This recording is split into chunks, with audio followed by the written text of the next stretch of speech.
Ju përshëndes të gjithëve të nderuar teleshikues, mirë se vini sot në mocën e informacioneve. Do të jemi drejt për drejt së bashku, ku do të kemi edhe ditën e sotme të ftuarit tanë në studio, por edhe në komunikime të drejt për drejta për të biseduar në lidhje me temat e kësaj dite në mocën e informacion. Në pjesën e parë ne do të flasim për lumet, do të ndalemi konkretisht tek shqetësimi i 26 shoqatave mjedisore për gërryerjet pa kriter të shtratit të lumeve. Kjo situatë në fakt ditët e fundit ka sjell edhe problematika dhe dëmtimin e rrugës Elbasan Librazhd, duke bërë kështu të mundur edhe bllokimin e udhëtimit drejt juglindjes së vendit. Mbi këtë temë, unë në studio kam Gëzim Shuli, drejtuesi i organizatës Alp Natyra. Gëzim, faleminderit që je me mua. Faleminderit juve për ftesën. Gjithashtu drejt për drejt në bisedë do të na bashkohet Besiana Guri, drejtuese e qendrës Lumi. Besiana, të përshëndes, faleminderit që je me ne.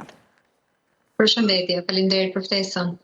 Gëzim, ju keni ngritur shqetësimin për marrjen pa kriter të inerteve në shtratin e Lumit Shkumbin. Çka sjell kështu edhe shembjen sipas jush të rrugës Elbasan Librazhd? Konkretisht, sipas edhe informacioneve që ju keni, çfarë ka ndodhur në shtratin e Lumit Shkumbin? Ne kemi denoncuar që në fillimet e punimeve për rrugën. Në fakt, gjithë presionin e vazhdueshëm që Lumit i është bërë nga marrja e inerteve, po edhe nga depozitimi i tyre. Që në fillim kemi bërë denoncime të vazhdueshme lidhur me gërryerjen që i bëhet shtratit Lumit, depozitimin e inerteve, ndryshimin e gjithë morfologjisë të tij dhe presionit të vazhdueshëm që bëhet në brigje, por edhe në trupin e tij ujor.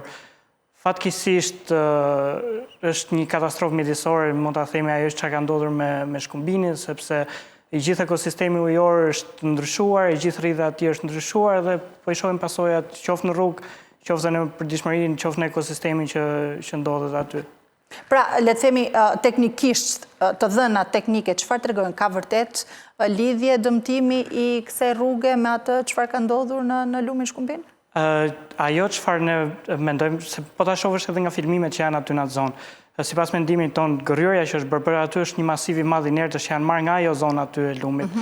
Edhe mendoj që zhvendosja e këtyre inerteve, gjithë ti masivi inertësh nga atë zonë ka krijuar një boshllëk aty dhe kjo ka bërë që tokat të zeja të vendin e vetë, le të themi, dhe ta mbushi këtë boshllëkun që ka qenë krijuar. Kështu që këtë kërkojmë edhe ne që të vërtetojmë në bazë të raportimeve që kërkojmë që të bëhen publike dhe transparente nga institucionet përkatëse, të cilat do të verifikojnë që nëse kjo gjë ka ndodhur sipas lesë që është dhënë për marrjen e inerteve, apo ka pasur shkelje të saj, apo kush kanë qenë pikat që kanë sjellë në këtë situatë ku ne ndodhemi tani. Mirë, do të flasim edhe më vonë në fakt se si funksionon edhe dhënia e lejeve dhe se sa zbatohet. Besiana, sipas informacioneve që ju keni, çfarë ka ndodhur në shtratin e Lumit Shkumbin dhe a ka kjo lidhje të drejtë për drejtë me dëmtimin e këtij segmenti rrugor? Po, në fakt, siç e tha edhe Gëzimi në studio, është një problematikë që ne kemi ndjekur nga afër, edhe bashkërisht kemi qenë edhe më parë në Shkumbin. Unë të paktën personalisht mund kem gati një vit që e kam ndjekur dhe të them drejtën, ajo çfarë kam parë ka qenë një shkatrim masiv i shtratit të Lumit dhe një shqetësim cilin ne jemi munduar të adresojmë patjetër si organizata, qoftë edhe para se të gjendeshim para këtij faktit ose para ndodhive të fundit. Pra duke paramenduar ose duke parashikuar që kjo mund të ishte një nga gjërat, por nuk, të them drejtën, nuk e mendonim që kaq shpejt do të kishim një katastrofë të tillë që nuk prek vetëm çështjet mjedisore, po sigurisht shkëput gjithë, pra ndan Shqipërinë në dy zona. Çfarë ndodh aty është shumë e dukshme me syrin e lirë, qoftë edhe nga pamjet, se si Lumi është duke u shfrytëzuar, por jo shfrytëzuar sipas kritereve dhe standardeve që do duhet të bëheshin për shkak të rrugës, por duke u mbi shfrytëzuar. Aty kemi marrje të inerteve jo në mënyrën e duhur. Duhet ta themi që marrja e inerteve në shtratin e Lumejve, qofshin këto lumenj që edhe mund të jenë të prekur, pra mund të kenë pas leje aktive, sepse me sa di unë aty ka pasur edhe leje më përpara për shfrytëzimin e inerteve, por këtu shtohet sepse ka një intensifikim të marrjes së inerteve. Ka ligje që e përcaktojnë dhe ka institucione që do duhet ta ndjekin dhe ta monitorojnë. Në lejet konkrete është e përcaktuar shumë mirë se sa është sasia që mund të merret dhe ku mund të merren inertet. Çfarë po ndodh është që kompanitë, sepse janë diku te 5 kompani, një ndër të cilat është në zonën që ne po flasim, por është një segment i tërë që po shfrytëzohet, pra po shfrytëzohen inertet për ndërtimin e rrugës, kompanitë po marrin direkt në shtratin e lumit, direkt në lum. Pra inertet po merren dhe po merren në një thellësi shumë të madhe. Ne kemi qenë aty, kemi dokumentuar me video dhe me pamje reale se si makinerit e marrin dhe e gryn shtratin e lumit, e kanë devijuar në disa segmente komplet. Ja i shikojmë dhe aktualisht kemi të bëjmë me një mbishfrytëzim pra të inerteve dhe njëkohësisht depozitim të mbetjeve, të dherave, pra të materialeve të lumit, të cilat patjetër nuk hynë në punë për ndërtimin por depozitohen në anë të lumit, duke ndryshuar totalisht rrjedhën e lumit në ato segmente, duke ndryshuar morfologjinë dhe duke rrezikuar patjetër edhe speciet që jetojnë aty, edhe duke turbulluar ujin, i cili në fakt përdoret për vaditje, përdoret edhe për funksione të tjera. Pra krijon edhe probleme tjera. Cilat janë zonat gëzim më problematike për gjatë lumit Shkumbin, ku ndërhyrjet kanë qenë edhe më intensive? Pra nuk është vetëm kjo pjesë, janë dhe pjesë të tjera. Në gjithë segmentin ku shtrihet kryerja e punimeve për rrugën, ka një rritje të intensitetit të lumit, një rritje të rrëmbyeshmërisë së lumit. Pasi nëse ne do vëmë re, shohim që thellësia e shtratit mund të jetë ulur diku rreth 1 metër, 2 metra në disa zona të tij, çfarë ka bërë që vetë rrëmbyeshmëria e tij në gjithë rrjedhën të jetë më e lartë. Dhe përpasoj ka sjellë edhe rrëshitje dherash, jo vetëm në atë segmentin ku ne shohim që është bërë problematike e madhe, por për gjatë gjithë segmentit të tij kemi rrëshitje të tokave bujqësore që ndodhen në anësore, kemi rrëshitje të turave. Prandaj thoya që nuk mund ta përjashtojmë këtë si shkak të rrëshitjes, nuk mund t'ia lejmë vetëm çështjeve natyrore që mund të jenë shirat e vazhdueshëm që kanë qenë, por edhe kjo mund të ketë pasur atë ndikimin e saj të fortë, le të themi. Pasi kjo rritje ka rritur gërryeshmërinë. Një nga karakteristikat e lumit Shkumbin është pikërisht kjo që është një lum shumë i rrëmbyeshëm që është gjatë gjithë kohës aktiv dhe depoziton dhe merr inerte gjatë gjithë kohës dhe duke rritur rrëmbyeshmërinë e tij, normalisht që do ndikojë pastaj në pjesët anësore të brigjeve të tij, duke sjellë edhe rrëshitje të tjera. Kjo është një nga shkaqet, po të shikojmë edhe nga filmimet, janë toka që kanë lëvizur, kanë filluar të rrëshqasin, disa banorëve ju rrezikohet edhe shtëpia. Sa zona janë të rrezikuar? Për gjatë gjithë segmentit, nëse marrim nga Bushtrica deri në afër polisit, që është ura e polisit, pasi aty kanë përfunduar tashmë punimet, deri aty është e gjitha e rrezikuar që janë intensifikuar tashmë më shumë me këto ndërhyrje që janë bërë. E qartë. Besiana, a ka pasur më herët paralajmërime? Ju tha që ne kemi qenë edhe ti vetë personalisht që unë kam qenë aty edhe kemi dokumentuar edhe me fakte, pra me video, me prova. Më herët, a keni bërë paralajmërime, qoftë nga ju për edhe organizatat tjera mjedisore të cilët kanë paralajmëruar këto problematika që do të vinin? Dhe a janë marrë parasysh në fakt? Sigurisht që ne e kemi ngritur si problem, qoftë edhe nëpërmjet shkresave apo dhe publikimeve e daljeve nëpër media, por fatkeqësisht vjen keq ta them, por në vendin tonë po nuk pati një katastrofë të madhe, nuk ka një reagim të mirëfillt dhe u desh bllokimi i rrugës që të prekej dhe të diskutojë edhe tematika e gryerjes së shtratit të lumit. Një problematikë që ka vijuar në fakt të qëndrojë në heshtje dhe të mos marrë vëmendjen e duhur.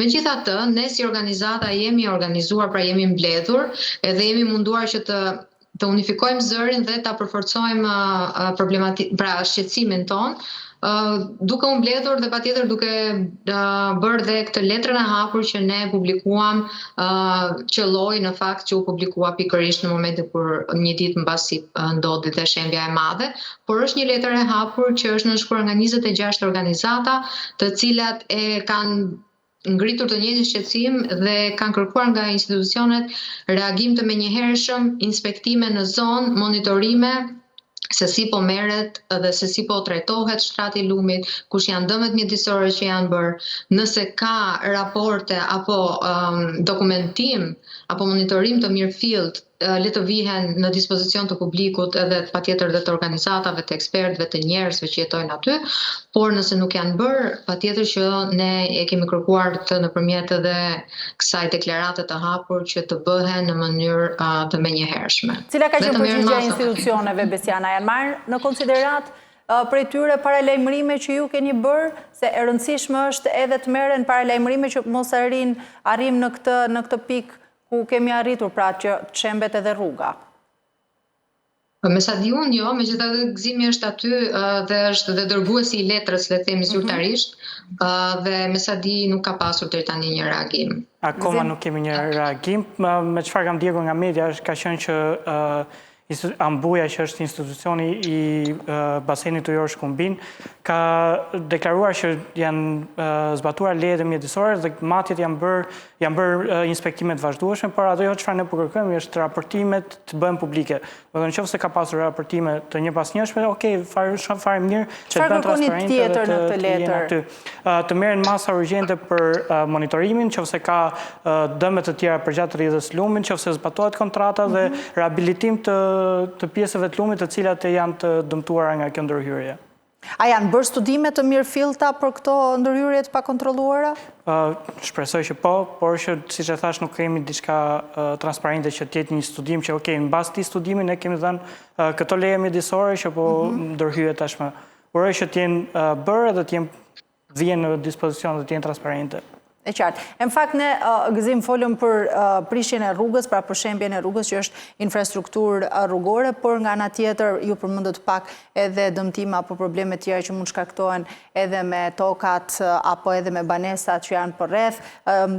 Gryerjet pa kriter në lumen, çfarë shkaktoi, çfarë dëmesh të tjera shumë problematike mund të sjellen më tej? Padyshim, siç e thash, një është rrëmbyeshmëria dhe rrëshqitja e tokave, erozioni i lartë që mund të sjellë një lum i rrëmbyeshëm siç është edhe Shkumbini, dhe duke e ngasmuar her pas here në këtë lloj forme ti thjesht sa e nxit më shumë që të vazhdoj drejt rrugës vetë dhe të marrë ato tokat bujqësore që janë përreth ti, përreth në brigjet e tij që ti marrë me vete. Kjo është një nga këto, dhe ne kemi parë pasojat e kësaj, qoftë me humbjen e tokave bujqësore, qoftë me rrezikimin e shtëpive që janë aty pranë lumit, që janë në raste të dukshme, qoftë me pak më parë kemi pasur edhe një lëvizje të urës së Gjyrës që po prapë është në lumin Shkëmbin, edhe një dalje të këmbëve të urës polisit që tregon konkretisht thellimin e shtratit të lumit. Gjithashtu, ndikimi është edhe në ekosistem. Lumi Shkumbin është një nga lumet të cilët në ekosistemin e tij ka edhe specie që janë të rrezikuara, siç është ngjala për shembull. Dhe kjo domosdoshmë ti në momentin që ti shkatron habitatin e saj, ndikon që mos ta kesh më atë ekosistem ku ajo mund të rritet edhe mund të zhvillohet. Kemi pasur troft, nuk e di, ka pasur një ndikim tmerrsisht të madh, pasi vetë depozitimi i dherave të bën që ty të humbit cilësia e ujit, edhe të mungon një studim për se sa ka ndikuar kjo në cilësinë e ujit. Domethënë, dëmet janë të gjithanshme nga ndërhyrja që ne bëhet. Prandaj duhet një studim i mirëfillt dhe një përmbajtje strikte. Në cilësinë e ujit le të themi dhe për vaditje, po themi për tokat bujqësore, por edhe për konsum të përditshëm? Pra ka ndikuar, ndikon? Më shumë mund të ndikojë tek tokat bujqësore, pasi uji që do të shkojë tani është me atë baltën edhe ti përmbyt tokat bujqësore, kështu që normalisht ndikon tek kjo pjesë. Ndërsa për ujin e pishëm, nuk është se ka qytete që varen nga Shkumbini për ujin e pishëm, kryesisht e marrin në lumen ose në burime që janë larg në zonave të banuara. Besiana, çfarë rrezikohet më tepër nga gryrja e shtratit të lumenve? Po, patjetër për të shtuar diçka nga ajo çfarë tha Gëzimi që nuk i heq asnjë presje. Por mendoj që është shumë e rëndësishme pjesa e marrjes dhe e bllokimit të sedimenteve. Pra, kur ne flasim për marrjen e një sasie kaq të madhe të zhavore dhe të materialeve inerte të lumit, detyrimisht duhet të mendojmë edhe për pasojat që sjell. Dhe një nga pasojat që sjell është bllokimi ose heqja e këtyre sedimenteve që do të arrinin deri në Bregdet. Pra, lument janë transportuesit më të mëdhenj të sedimenteve dhe krijuesit e plazheve tona të bukura. Momentin që ne plazhet tona do t'i rrezikojmë nga vija bregdetare duke pasur sa më pak prurje pra nga lument, sigurisht që do të shtohet erozioni i detit. Është një gjë që shpesh herë nuk mendohet ose nuk shikohet as në përstudime. Por çdo gjë ka një lidhje të ndërsjellë në natyrë. Nuk mund të kemi veprime apo pasoja të izoluara. Çdo gjë është e lidhur dhe çdo gjë është e parë edhe nga vendet e tjera, por jo vetëm nga vendet tjera, po dhe në vendin tonë. Ne kemi raste të tjera që mënyra se si ne i kemi trajtuar lumenjt ka treguar që ka pasur dëme të mëdha jo vetëm në infrastrukturë, pra në ura, në rrugë, edhe po e shohim në fakt në këto ditë shumë të përsëritur si fenomen, por duhet të mendojmë pra përtej kësaj. E sigurisht pastaj tek nëse ne kemi synime që këtë ujë ta përdorim për vaditjen, që ky ujë të shërbejë ekosistemit, të shërbejë specieve, duhet të dimë dhe ta trajtojmë. Edhe do të marrim masat e duhura për të Andikon ndërhyrja në shtratin e lumenjve Besiana edhe në përmbytje? Dhe ka patur raste konkrete të evidentuara? Ndikon në mënyrë direkte, sepse duke ndryshuar rrjedhën, sepse ne praktikisht me gryerjet të këtyre përmasave, ne ndryshojmë rrjedhën, rrisim shpejtësinë e ujit, i cili në momentet të caktuara vjen më i furishëm dhe përmbytjet që e shkakton janë shumë më të mëdha dhe shpeshherë mund të jenë të paparandalueshme. Sepse rrjedha e lumit është shqetësuar, pra është ngacmuar. Ne kemi ngacmuar atë dhe shpeshherë nuk e dim se sa do të jetë përmbytja që do të vi. Lumenjt në funksionalitetin e tyre kanë përmbytje një herë në 5 vjet, një herë në 10 vjet, qoftë edhe në 30 vjet kanë përmbytjet e tyre që quhen përmbytjet natyrore, por janë përmbytje që shkojnë prapë në shtratin e tij, kur flasim dhe këtu për lumenj natyror që nuk janë të futur në tuba apo në diga. Por në momentin që ne i ndryshojmë rrjedhën, ciklet mund të jenë shumë më të shpeshta dhe mund të jenë dhe më katastrofike fatkeqësisht. E qartë. Gëzim, si mund të parandalohen ndërhyrjet në lumin në Shkumbin dhe zonave përreth? Duhet ishte ndaluar që me leje në fakt që është dhënë, por tani çfarë mund të shpresojmë është që të paktën të përmbajmë strikt atyre kriterëve që janë për shfrytëzimin e lumit. Domethënë janë disa baza dhe standarde mbi cilat Cilat janë kriteret bazë që duhet respektohen në dhënien e një leje dhe më tej edhe sigurisht ti përmbahesh kësaj leje në bazë të këtyre kritereve? Nëse i referohemi lejeve që janë marrë konkretisht, janë koordinatat të specifikuara ku duhet merret ku ka depozitimet të mirëfillta që janë shtesa të mirëfillta të inerteve ku mund të ndërhyret për t'i marrë dhe kanë ato gjatësinë e dur nuk mund të marrësh më shumë se 0.6 metra mbi pasqyrën ujore dhe disa standarde tjera të mirëfillt që duhet kompanitë që i shfrytëzojnë duhet i përmbajnë strikt dhe inspektoriatet shtetërore duhet i monitorojnë në mënyrë të vazhdueshme që këto janë dhe jo të monitorohet vetëm sasia e nxjerrë, okay, nëse përputhet me lejen ime, okay, por edhe mënyra se si janë nxjerrë këto leje. Sa leje janë aktualisht për nxjerrjen e Në dijenin time janë inerteve? 5 leje për 5 kompani që janë. Ju keni informacione mbi monitorimin e shfrytëzimit të këtyre lejeve? Këtë po shpresojmë që të marrim nëpërmjet letrës që ne kemi depozituar. Besiana, çfarë informacione keni ju mbi zbatueshmërinë e këtyre lejeve, përveç këtyre pasojave që janë të dukshme? Nuk kemi, në fakt ajo çfarë thot Gëzimi është dhe një nga shqetësimet, që në fakt sot që po flasim nuk ka të paktën publikisht, ose ne nuk kemi arritur t'i gjejmë, nëse ka monitorime dhe nëse ka inspektime në terren që vërtetojnë nëse është zbatuar ose jo leja. Gjë që ne kemi parë me sytë tanë që nuk është zbatuar leja, megjithatë ne nuk dim të ketë një dokumentim të kësaj gjëje nga ana zyrtare, le të themi. Nga institucionet patjetër, nga Këshilli i Basenit, besoj që kompanitë do duhet të raportojnë tek Këshilli i Basenit për mënyrën se si po e zbatojnë lejen. Ka institucionet qendrore që është AMBU-ja që duhet të shikojnë mbarvajtjen e lejes. Ka Ministria e Mjedisit patjetër që duhet hyj këtu, sepse kemi të bëjmë me impakt mjedisor, kemi të bëjmë, mund ta quajmë dhe krim mjedisor, mënyra se si po trajtohet lumi. Por raste kur është pezulluar një leje dhënë, keni informacionet këtë pasur? Pra për shkak të mos zbatueshmërisë si duhet? Në përgjithësi thoni apo në rastin konkret? Mund të ketë, nuk e di këtë të them të drejtën, por mund të jenë raste shumë të rralla. Për sot ende nuk dim nëse vërtet ka pasur një anullim leje për shkak të mos zbatimit, sepse Në shumicën e rasteve nuk është se ka ndonjë kontroll të mirëfillt në terren se çfarë bëhet. Pra, fokusi më i madh është tek dhënia e lejeve ose tek dokumentacioni dhe kjo është më shumë një mendim i përgjithshëm, një opinion i përgjithshëm, ku fokusi më i madh është tek dokumentacioni dhe shpeshherë kontrolli në terren është ai që është më i dobët, le të themi. Gëzim, mund të flasim për dëmet riparueshme dhe dëmet pakthyeshme, cilat, nëse mund bëjmë ndoshta një veçim të dyjave, cilat janë dëmet që mund të rikuperohen dhe dëmet që janë të parikuperueshme nga kjo gërryrje e lumeve. Padyshim, toka që është marrë tashmë nga lumi, nga gërryrja që është bërë, nuk mund të rikthehet. Dëmi që është bërë në ekosistem do duhen vite afatgjatë që të mund të rikthehet në normalitetin e tij. Kjo që ne duhet ta lejmë qetë lumin që të zhvillohet në mënyrën e vetë edhe të... Pra jemi në një pikën kur ka një degradim të pakthyeshëm të ekosistemit? Do duhet, në mos i pakthyeshëm, do duhet një kohë shumë e gjatë që të kthehet në gjendjen ku ishte më parë. A ka një hartë të mirë përcaktuar se ku janë pikat kryesore ku ky dëm ka qenë më i madh? Mendoj që pika kryesore janë ato ku janë dhënë edhe lejet, koordinatat e lejeve të shfrytëzimit lumeve, ku janë përcaktuar pikat që merren inerte. Ai është edhe dëmi më i madh që është bërë lumit, duke qenë se edhe intensiteti aty ka qenë shumë më i lartë sesa në vendet e tjera. Besiana, a janë bërë në dijenin tënde studime të mirëfillta hidrologjike, por edhe mjedisore para dhënies së këtyre lejeve?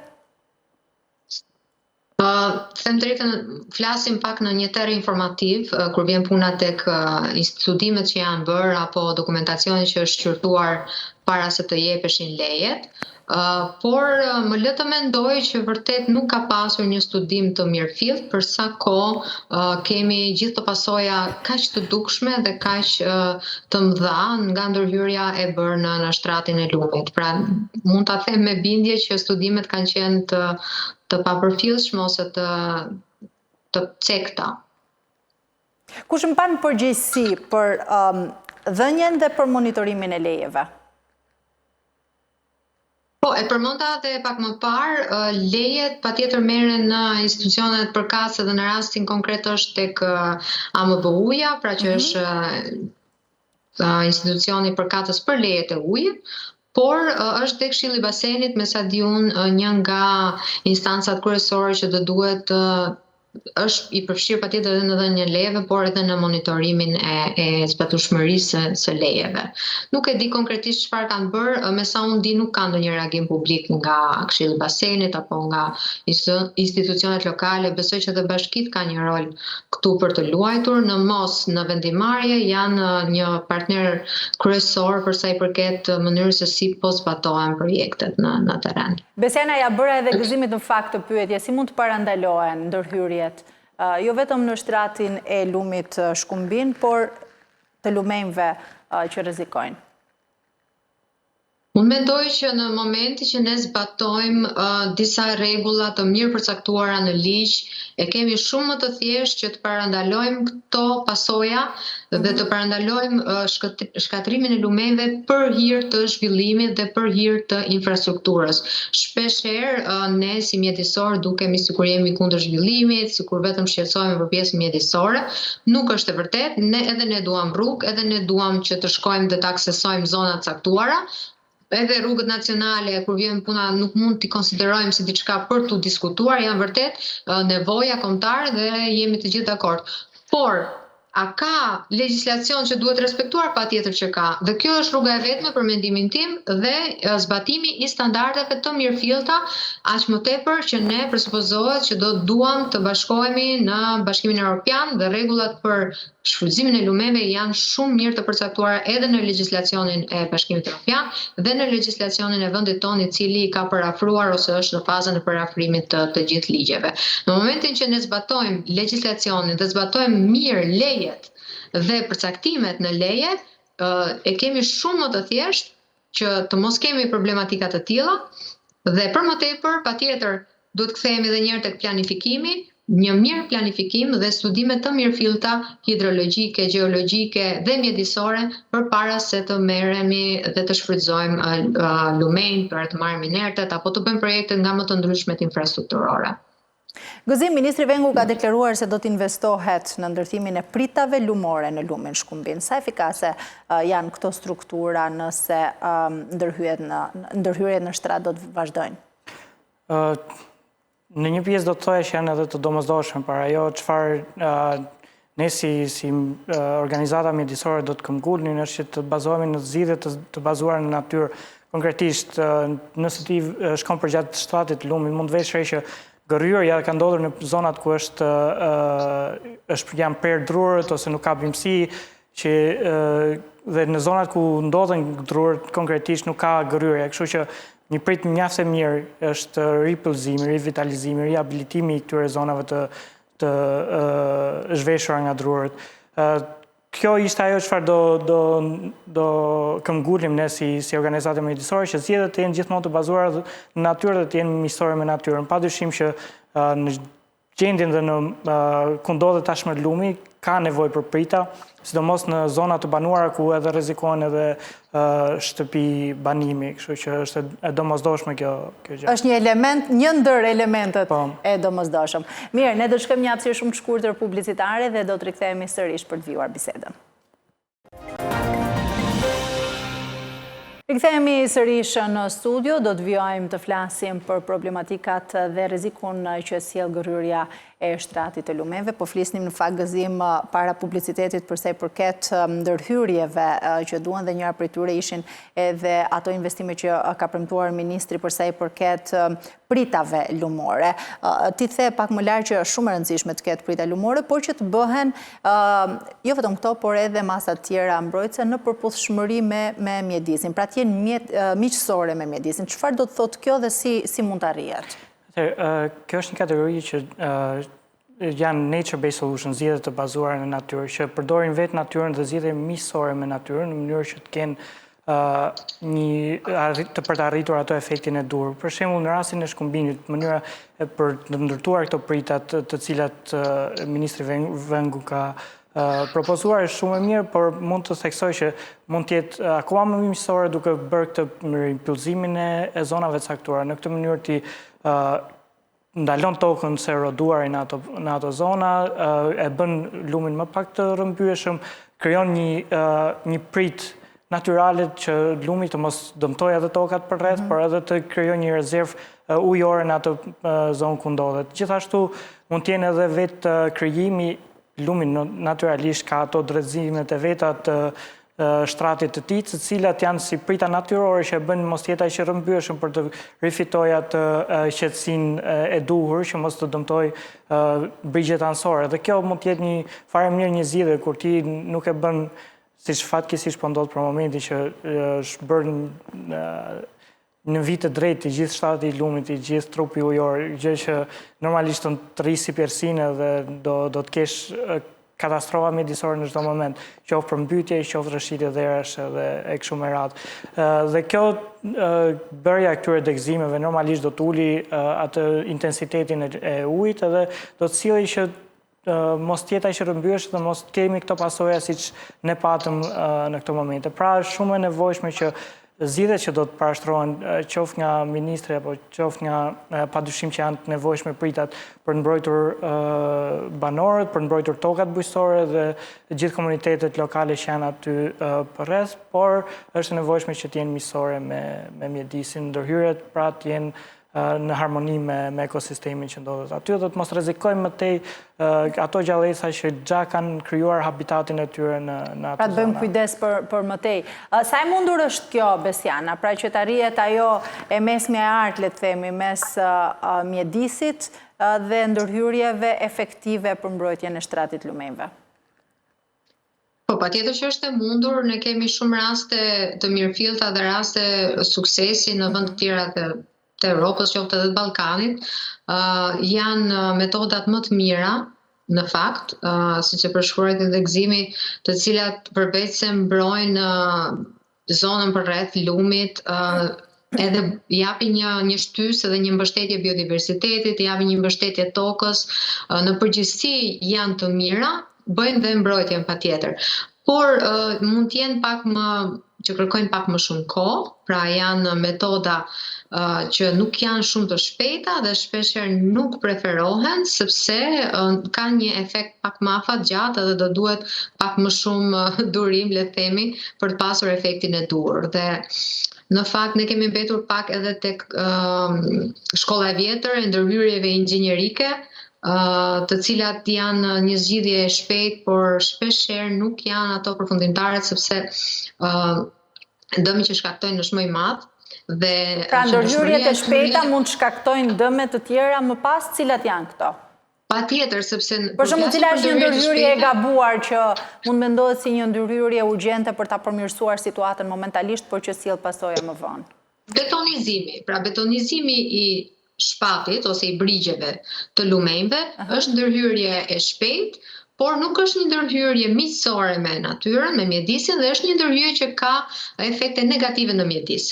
Betonizimi, patjetër ne e dimë që betoni nuk është i preferueshëm për asnjë projekt i cili duhet të kishte prioritet mbrojtjen e natyrës. Janë ndërhyrje inxhinierike, pra pritat me beton dhe skarpate të tëra të betonizuara nuk do ishin zgjidhja më e mirë. Zgjidhja më e mirë mund të jetë një kombinim i gurit, i drurit, pra mjeteve të cilat edhe kanë një mbrojtje më të fortë, por në të njëjtën kohë nuk kanë një impakt kaq të madh, qoftë edhe vizual për ta parë. Është shumë e rëndësishme edhe kjo sepse shpeshherë i lëm pak mbasdore, sepse ne jemi pjesë e natyrës dhe na pëlqen shumë të shikojmë natyrën. Dhe ku ka më mirë e më bukur se sa shikojmë lumenj të pyllëzuar ose rrugë të mbushura me pyje. Unë kam pasur mundësinë ta shikoj qoftë edhe në Sloveni, që nuk është shumë larg nga Shqipëria. Janë autostrada të tëra që komplet rruga anash është me pyje. Kjo jo vetëm për të mirën duke ndihmuar ajrin, duke ndihmuar njerëzit që ta shijojnë rrugën dhe të jenë të relaksuar, por patjetër që është një mbrojtje shumë më e mirë e tokës, sepse pemët kanë një sistem rrënjor dhe e mbrojnë tokën në tërësi, ndërsa mbrojtjet inxhinierike janë të cënueshme nga forcat e natyrës, pra nuk janë aty aq të qëndrueshme se sa duken në fakt. E qartë. Gëzim, përveç shkumbinit, se folëm për shkumbinin, por në fakt kjo vlen edhe për lumenjtë të tjerë, sepse nëse gryhet pa kriter, ndodh e njëjta gjë me të gjithë shtretrit e lumenjve të tjerë. Po cilët janë ato që përballen ndoshta me këtë rrezikshmëri, me këtë fenomen, ashtu si shkumbini? Përgjithsisht janë lumenjtë të cilat ndodhen pranë në zonave kundërtohet, qoftë projekte infrastrukturore, qoftë projekte të ndryshme ndërtimore, dhe janë gjithmonë në presion të vazhdueshëm për marrjen e këtyre inerteve. Për shembull vjosa, drini, semani, na fol pak për çfarë rrezikojnë? Disi letrimi, sepse tashmë është park kombëtar, kështu që e kemi pak më safe nga këto ndërhyrje, por lumenjtë e tjerë janë gjithmonë në presion të vazhdueshëm për marrjen e inerteve nga kompanitë e ndërtimit kryesisht. Edhe një fenomen çfarë nuk jam i fushës, por çfarë kam vënë re dhe çfarë kam dëgjuar nga kolegë të tjerë, ka thënë që vetë materiali lumor nuk është i preferueshëm për ndërtimin e objekteve infrastrukturore, siç janë rrugët, sepse nuk është material i qëndrueshëm. Dhe duke qenë i tillë, do të sjellë më pas pasoja të lëvizjes të rrugës ose të fundosjes së saj. Kështu që nuk është i preferueshëm, është më mirë që të përdoren shkëmbinjt ose materialet të tjera më të qëndrueshme. Por kthehemi edhe një herë te lumenjt, padyshim që janë në presion të vazhdueshëm, sidomos kemi edhe lumenjt në numrin i madh, për shembull, që ka vite që po merren inerte nga shtrati i tij, dhe lumenjt e tjerë janë gjithmonë në presion të vazhdueshëm nga këto. Cilat janë pikat më kryesore ose më delikate? Për shembull në lumin e matit, me që e përmende. Përgjatë gjithë shtratit i tij janë dhënë leje të vazhdueshme për marrjen e inerteve aty, domethënë edhe kompanitë kanë ndërtuar, po të shkosh kanë ato depozitimet e tyre dhe ti me sy të lirë mund t'i dallosh se ku ndodhen dhe sa është sasia që ato kanë marrë. Domethënë janë mjaft të mëdha ndërhyrjet që bëhen aty. E qartë. Besiana? Po, mati është një nga rastet më flagrante se më të këqija se si është shfrytzuar shtrati i lumit për marrjen e inerteve, edhe fani, do ta përmendja, në veri kemi këto të dy lumenj që janë ndoshta po shfrytzohen më shumë se sa të tjerët për marrjen e inerteve, deri në kemi pasur edhe aty bllokime rrugësh, rrezikim urash, kemi edhe urën e vjetër që në kohën e Zogut, pra që janë ura të cilat i kanë mbijetuar viteve, por fatkeqësisht nuk po i mbijetojnë viteve të fundit, ku ka treguar që mënyra se si ne po i marrim inertet lumit dhe mënyra se si ne po i shfrytëzojmë. Shkak është gryrja e lumit? Urat janë ndër më të rrezikuarat nga gryrja e lumenjve dhe nga marrja e inerteve dhe është një fenomen që ndodh pothuajse në gjithë vendin, por patjetër aty ku është më intensifikuar, edhe është më e dukshme se si ky fenomen ka ndikuar tek urat, sepse këmbët e urave patjetër janë të ekspozuara nga forca e ujit. Në momentin që sedimentet nuk janë aty, nuk kanë me çfarë të mbrohen dhe stabiliteti i urave është shumë më i dobët edhe është shumë më i cënueshëm nga rrjeta lumore, sepse lumi është një forcë që lëviz. Lumi është një trup ujor, pra një trup i lëvizshëm, që merr me vete dhe sedimentet në momentin që nuk ka çfarë të marrë, patjetër që do marrë çfarë t'i dalë para, dhe një nga këto janë dhe urat edhe rrugët edhe tokat bujqësore e të tjerë. Në fakt kemi edhe në Vjos ka disa kompani që presupozohet që do duhet të ndalojnë marrjen e inerteve, por në parqet kombëtare, patjetër në zonat mbrojtura, kjo gjë është komplet e papranueshme dhe nuk mund të ndodhë. E qartë. Ndërkohë, Gëzima, kemi një strategji kombëtare në përmbrojtjen e lumenjve? Në dietnin time jo, këtu jemi pak mbrapa edhe me Kosovën, në fakt, sepse Kosova e ka miratuar gjatë një strategji për mbrojtjen e lumenjve. Ne kemi një strategji për mbrojtjen nga fatkeqësitë natyrore dhe nga emergjencat, por jo një strategji për mbrojtjen, një strategji e mirëfill për mbrojtjen e lumenjve. Është diçka që do duhet të hartohet, është e nevojshme, madje besoj se duhet jetë edhe një nga pikat e integrimit në Bashkimin Evropian, kjo pjesë, duke qenë se lumenjt janë pjesë e mjedisit dhe mjedisi konsiderohet me shumë rëndësi nga vendet e Bashkimit Evropian. Kështu që domosdoshmë do duhet që edhe ne, duke marrë edhe mendimin e ekspertëve, të kemi tashmë një strategji të mbrojtjes së këtyre lumenjve. Si e vlerëson ju reagimin e institucioneve përkatëse? Ka mungesë vullneti politik apo zbatimi? Nëse do ti referohemi rasti që ne patëm tashmë me Shkumbinin, po dëgjoja pak dje edhe reagimin që kishte nga drejtoritë përkatëse dhe inspektoratet, dhe nuk realisht nuk pëlqen ajo përgjigje, nëse mund ta them në këtë lloj mënyre, pasi ajo çfarë po përpiqet që ta anashkalohet kjo ndërhyrje që është bërë në lumenj dhe po jepet më shumë rëndësi këtyre faktorëve natyrore. Janë faktor pa dyshim, por nuk janë vetëm faktorë që kanë ndikuar në situatën që ne kemi. Kështu që uroj që të gjehet edhe një përgjegjësi politike, por edhe një vullnet politik nga politikbërësi, që ne tashmë të kemi një strategji, se pasuritë që ne kemi këto lumenj janë pasuritë tonat. Ti mbrojmë edhe t'i lejmë edhe për brezat që do të vinë në vijim edhe për të tjerë që do të jenë në të ardhmen. Mos t'i shkatrojmë, sigurisht. Besiana, çfarë ndryshimesh ligjore propozoni apo do të sugjeronit për të frenuar këtë fenomen? Po patjetër përveç një strategjie të mirëfillt që do duhet përfshinte gjithë lumenjt e vendit, është një nisëm tashmë e ndërmarrë që janë planet e menaxhimit të baseneve ujore. Është një gjë e domosdoshme, pra është një hap ligjor, sepse mund ta quajmë të tillë, i domosdoshëm edhe për Shkumbinin në rastin tonë, i cili nuk ka një plan menaxhimi, me sa unë di. Janë duke u përgatitur, janë bërë për 2 lumenj tjerë dhe është i Vjosës në proces. Plani menaxhimit është, si të thuash, bibla e mënyrës se si do të përdoren burimet ujore, inertet, çdo aktivitet që mund ose s'mund të bëhet në një basen lumor, është ky dokument. Ky dokument është shumë i rëndësishëm. Mendoj që nga ana ligjore do duhet një analizë më e mirëfillt, një analizë. Strategjia kombëtare për mbrojtjen e lumenjve duhet të ketë një ndër pikat kryesore edhe menaxhimin. Tjetër çfarë duhet përfshihet në këtë strategji që të mirë funksionojë? Patjetër aty duhet të përfshihen shumë elementë të tjerë, duke mos lënë asnjëherë më njanë elementët mjedisore dhe elementët e planifikimit të mirëfillt, duke marrë gjithmonë parasysh studimet e mirëfillta hidrologjike, studimet e mirëfillta mjedisore, të biodiversitetit, të cilësisë së ujit, përfshirjen e komuniteteve shumë e rëndësishme, përfshirjen e publikut në vendimarrje, sepse shpeshherë njerëzit gjenden para fakteve, gjenden para fenomeneve të tilla dhe nuk kanë as informacion, as nuk janë të përfshirë.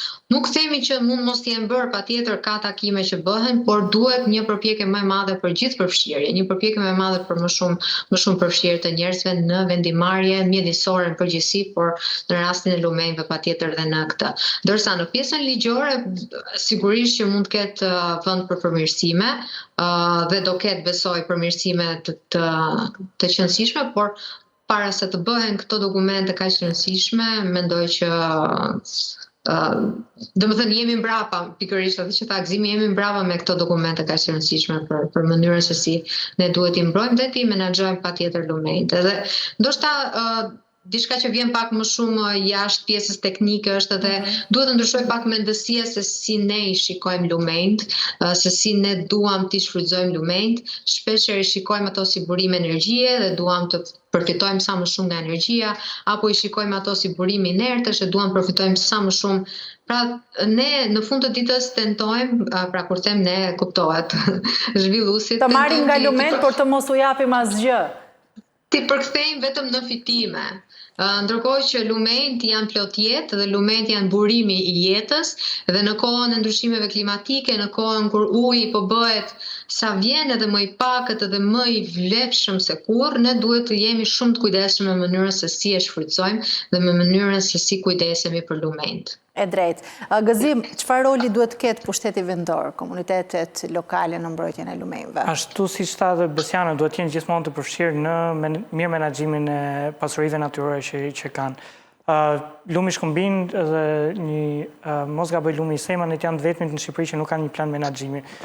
Uroj që mos tjetë e qëllimshme kjo gjë që nuk është miratuar akoma, por është edhe një nga hapat që qeveria duhet marrë për antarësimin e BE dhe për plotësimin e kapitullit të mjedisit. Dhe në hartimin e këtij plan menaxhimi është tepër e rëndësishme që të përfshihen bashkitë që janë autoritetet vendore dhe komunitetet lokale, pasi janë ato që jetojnë gjithmonë me lumin, janë ato që i shohin përfitimet e tij ose i shohin edhe këto pasojat që vijnë nga keq menaxhimi i tij.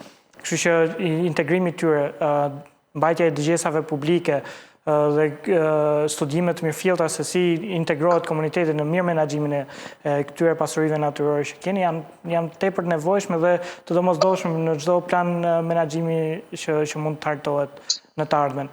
Pasi duhet të theksoj këtu marr rastin lokal, për shembull të Lumit Shkumbin dhe Librazit konkretisht, ku vetë komuniteti është shumë i lidhur me lumin, ti mund gjesh fëmijë të vegjël të cilët janë gjatë gjithë kohës duke vajtur në lum, duke peshkuar me ato kallamat e veta. Kështu janë pasuri e tyre një pikë së dhe pastaj e gjithë vendit tonë. Kështu që përfshirja e tyre është padyshim e domosdoshme në. Tani ajo që është më shqetësuese dhe pikpyetja më e madhe se nëse kjo situatë vazhdon me këtë ritëm, çfarë rrezikohet, le të themi ndoshta pas 5 apo 10 vitesh? Rrezikohet që ne në lumin si që njohim tani mos tjetë më ashtu si që është, por të tjetë tërësisht i tjetërsuar, tjetë një lum i rëmbyeshëm dhe fatkesisht ngjarje të tilla siç ne po shohim të rëshitjes derave dhe të shkatrimit të infrastrukturës do t'i kemi të vazhdueshme.